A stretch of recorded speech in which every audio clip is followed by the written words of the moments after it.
Hi, welcome to Cooking Like Cali. Today we are having a girls' night in. I've invited a few of my friends to come over and we are doing a brunch. A nighttime brunch, but it's still a brunch. I'm gonna start with the bread.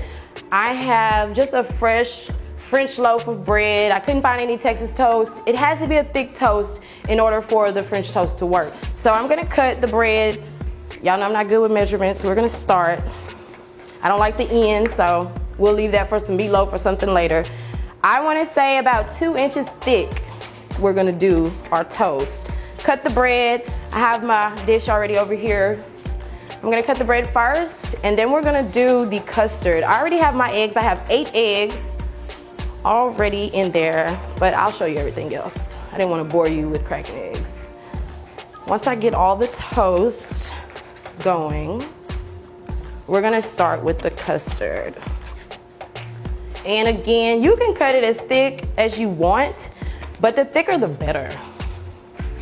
So we're gonna push that to the side. Let's see. Now I have 8 eggs, like I said. We're gonna whisk. Let's whisk these eggs first. And I know I'm gonna throw people off with how much sugar that I put in here, but my grandmother taught me this, so you cannot argue with my grandmother. You put an entire cup of sugar. It sounds like a lot, but I promise you, I woke up eating French toast all the time and we never had syrup. So that's a half. Let's do, hell, and you can do a little bit more if you want. It's a custard, don't even worry about it. I'm gonna mix that.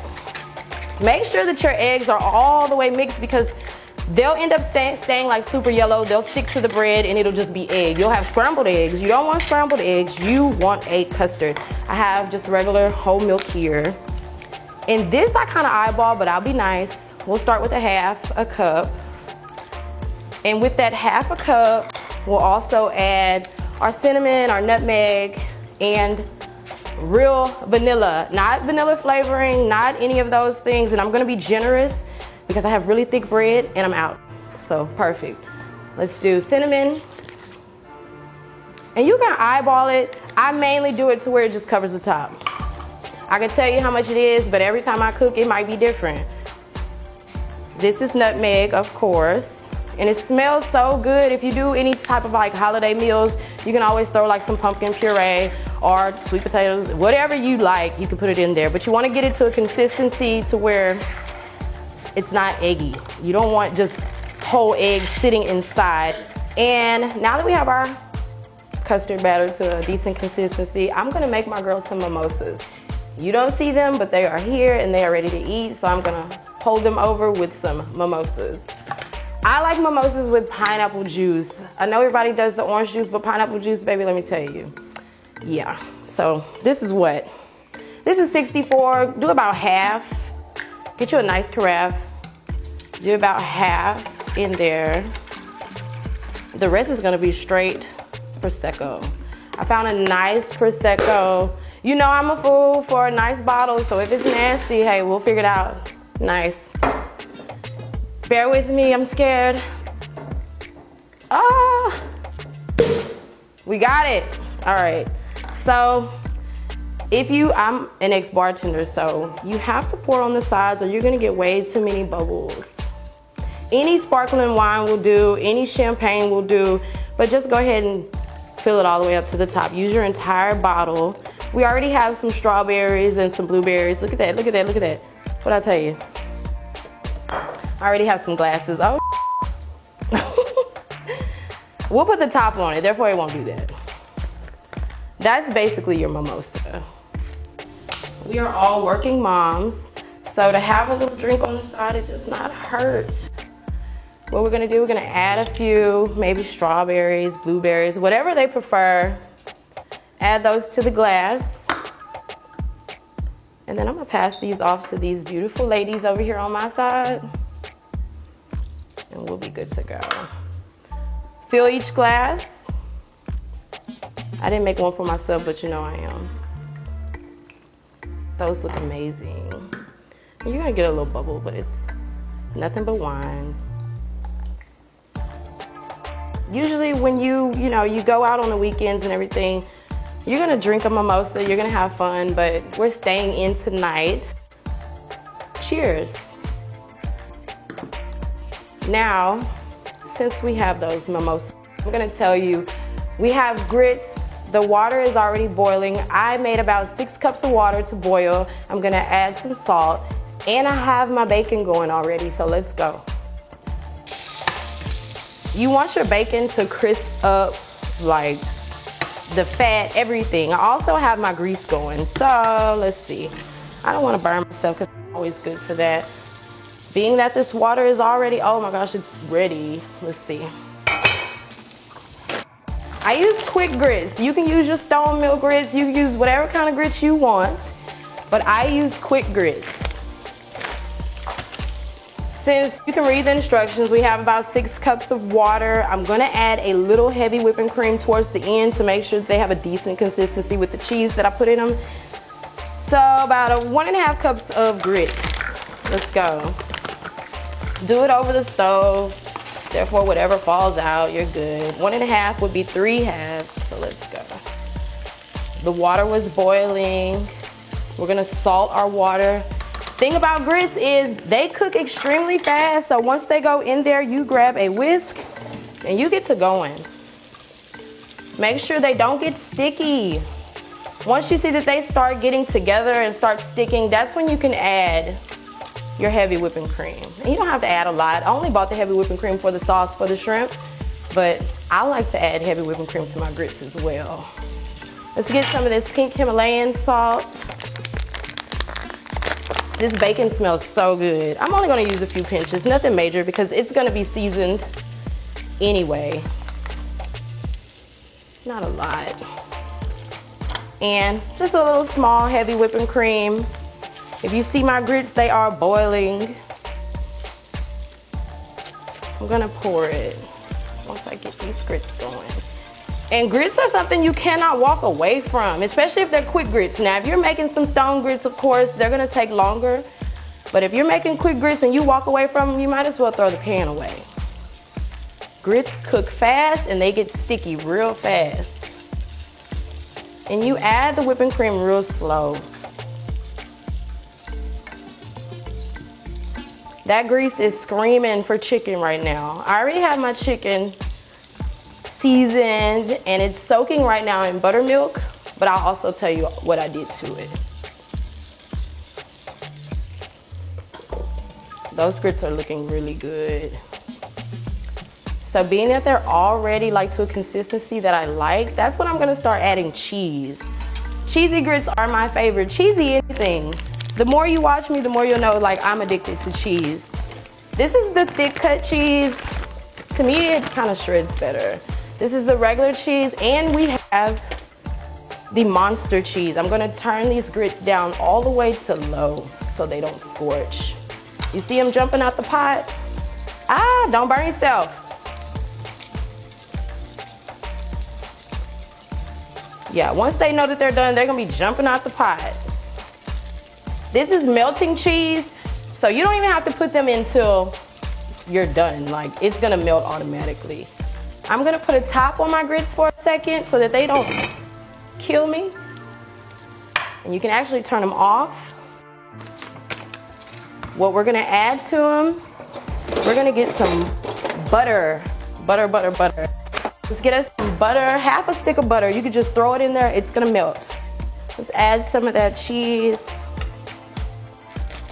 I'm always looking for new ways to add to what I cook already. Like, I watch a lot of TV, I watch a lot of cooking shows, and I'm big on food, trying new foods. Let's get back to this bacon real quick. Now that the bacon is pretty much done, what I'll do is I'm gonna transfer this over here to let it drain, and I'll add my shrimp to the pan. You wanna see that bacon? It's not all the way cooked, but I don't wanna burn it before everything is done. And if you want to, push those grits over to a boiler that's not on because they'll stay cooking. Shrimp, we're gonna add that to that bacon grease. Nothing like bacon grease. There is nothing on this earth like bacon grease. They need to sell that. If you don't know how to cook shrimp, let me give you a quick hint. Shrimp, they start to shrivel up when they cook, but if they're still gray, they're not done. Let's add, we have another half a stick. We'll add that half a stick of butter to these shrimp. All right, while you weren't looking, I was chopping up a few of my leftover bell peppers. Just the yellow ones, just to give it some color. I love colorful food. I added the half a stick of butter. Now, you can bring that up just a tad. Oh, it's already at 6, that's pretty good. We're gonna add some heavy whipping cream. To keep it at a decent consistency, you always wanna add your liquids in slow. Do not just throw them in there or you're gonna be trying to figure out how to thicken up your sauce. So let's do that slow. Once those start looking like they're getting to a boil, we can add some of that thick cut cheese I showed you. My grease is popping. Sauce is starting to look like something, so let's get this cheese in there.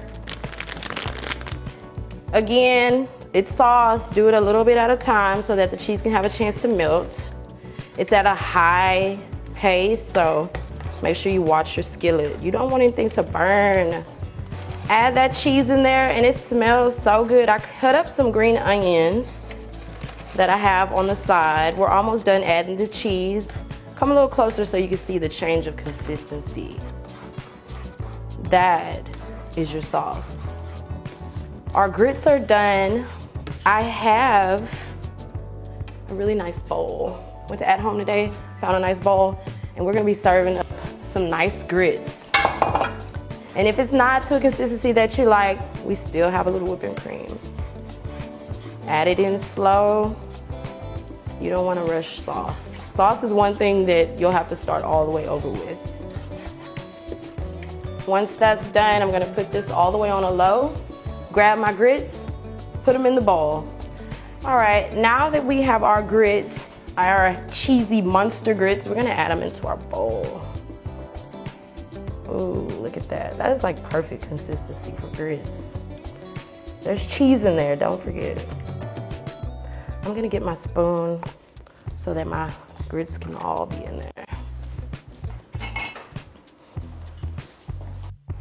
It's still hot. Just be very careful when you're handling grits because they will stick to your skin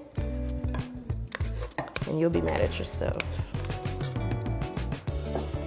Our sauce is done. The only thing that we're about to do next is our chicken. Our chicken is gonna be awesome. It's over there bathing in buttermilk. Let's move this out of our way. Go get the sauce. So now we have our grits in our bowl, our nice, beautiful bowl. We're gonna add our sauce. This sauce is cheese, shrimp, heavy whipping cream, and a few diced yellow bell peppers. It's all trying to fall out of there. You're gonna top it with a few green onions. The green onions are for flavor, but they're also very pretty. Oh, wait. That's really, really good. There you go. That is Callie's shrimp and grits. Very simple, very easy to do. Try it. Now we're gonna get to our chicken. I already have my chicken. It's been sitting in buttermilk seasonings. I'll let you know all of the seasonings, but of course the flavor god, I have everything. I have the garlic, I have paprika, I have pepper. It sounds like a lot of seasonings, but when you're not just seasoning the chicken, your chicken, I season my flour as well. You want it to all come together, and when you soak it in buttermilk, it tastes really good. So let me get the chicken, I'll show you. Buttermilk brings a different consistency for your chicken. I'm gonna get dirty, show you some of this chicken. You want every single piece to touch that buttermilk drench. Is just drenched together. I have the same seasonings inside of here that I have in my flour. My grease is ready, so we're gonna go over there to the stove. I know my grease is ready, so let's see. Yeah, look at that. That's a real hot. I turned it down before I put it in there because it's been getting hot for a while. Again, you're just gonna do to about 4 to 6 of them. Once you put all of your chicken in there, don't get scared. You can turn it down. It's only doing that because it's been waiting for something to be added. How do you know chicken is done? It's gonna rise to the top. You can move your chicken around, make sure it's not just on one side. Make sure it gets a chance to float. And while that is going, I'm gonna start adding some of the bread to our custard for our French toast. Being that I am gonna serve the French toast on this same dish, I'm just gonna add the bread in there. So you can just start adding that bread in there. It's gonna soak it all up, about 3 at a time. Like I said, this is market bread that I bought from the store. It's just a whole French loaf. I already have a pan ready for my French toast. So while we're cooking our chicken, we're also gonna be cooking some French toast. It's really good, really drenched. Go ahead and throw it. Throw it out. If you've ever had French toast bread pudding, which I've made before, you want to use maybe a day-old bread, and it's so good, it's so good. You're gonna see cinnamon, nutmeg, everything. It's like a holiday in here. My friends are lucky. I smell my chicken, so I'm pretty sure we're almost close to it being done. We can let our French toast kind of bathe in its own essence for a second while we go check on our chicken. Now the chicken has been bathing in buttermilk sauce. So if you see it and it looks a little dark, it's only because all the seasonings were in both the flour and the mix. It's not burnt, not even close. But they are ready to go. When you season your flour, it's gonna color your flour. So don't get scared. Don't think that, oh my God, the chicken has to hurry up and come out, because you're gonna have raw chicken. All right, we have our chicken in the pan. Now you'll see that for sure your chicken is not gonna burn. Just let it go ahead and cook up. I had some bacon that I had already started. I put my pan back on there so the bacon can finish off. We're gonna crisp this bacon too. It's all the way crispy. Just let it all cook down. I also put butter in my French toast pan. I brought my French toast over here. It's ready to start. Being that this toast is a little thicker, it's gonna take a little longer, but French toast is not gonna burn unless you walk away and go sit down and watch TV. And you just let that cook. It's gonna like get crispy on one side. You're gonna hear it, you're gonna see it. And just like pancakes, once the top side starts looking like it's getting cooked, that means the bottom is done. Let's check our chicken. They're not yet done, but that bacon, let's turn it up and get going. All right, we have some more chicken going. I started the bacon that we cooked earlier and I crisped it down so it's almost burnt, not burnt. You don't want a scorched taste to it. I flipped the French toast once, and again, you guys, you know I do not like electric stoves, but the French toast is gonna take a little longer anyway because it's a thick toast, but you like thick toast. Thick toast is actually good. It's the perfect toast for French toast. Move it around the pan. Make sure everything's even, not touching. You don't want the bread to touch. They'll stick together. The chicken is going. Bacon is ready. This bacon, let's see, is it hot? If it's hot, I'll wait. I'll get a paper towel so that we can drain our bacon. Put it on the side. You want to get all that excess grease out of that bacon. You don't want greasy shrimp and grits. Let that go. Let's check our French toast again. Look at that. Look at that. That looks so good. You want them to be cooked all the way through. Since they're toasted on both sides, we're gonna throw those in the oven and get started on our next ones. All right, we have our shrimp and grits, our buttermilk fried chicken, and our French toast. I've already sprinkled some nice brown sugar, but before we try to serve anybody our bacon, I already let it drain. We're gonna crumple up some good bacon and throw it on top. Look at that. And it don't have to be super small. We're not doing bacon bits. This is real bacon, real shrimp, real grits. Let's go. There. And I'm gonna make some homemade syrup. Now, I told you, the reason why I didn't do waffles is because my French toast needs no syrup whatsoever. You can eat it by itself, it's already sweet. But for the chicken, if you want an extra little sauce to the chicken, we're gonna start with any type of maple syrup. And I bought this cute little grape boat. My hands are all greasy, but it's whatever. Let's do a cup of maple syrup. Also, what I forgot to tell you earlier is that, yes, buttermilk and hot sauce is what made that chicken look like that. Let's add I'll say about 10 drops of hot sauce in our syrup.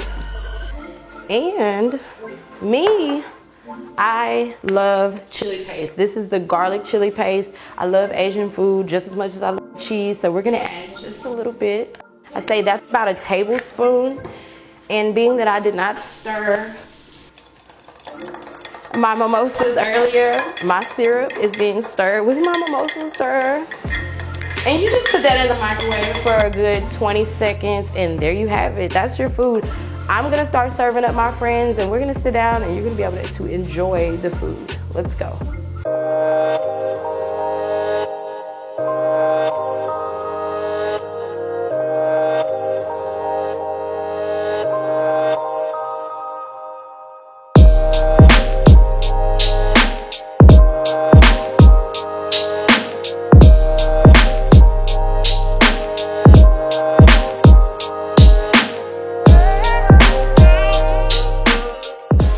Okay, we are cooking like Cali. Now we're eating like Cali, and everybody says that this syrup is the bomb, so make sure you try it. You have a cup of maple syrup, you're about teaspoon, tablespoon, I wouldn't say a tablespoon because I like it spicy, but ranging between the two of the chili paste, and about 10 drops of hot sauce, heat it up for 30 seconds, and boom, there you go.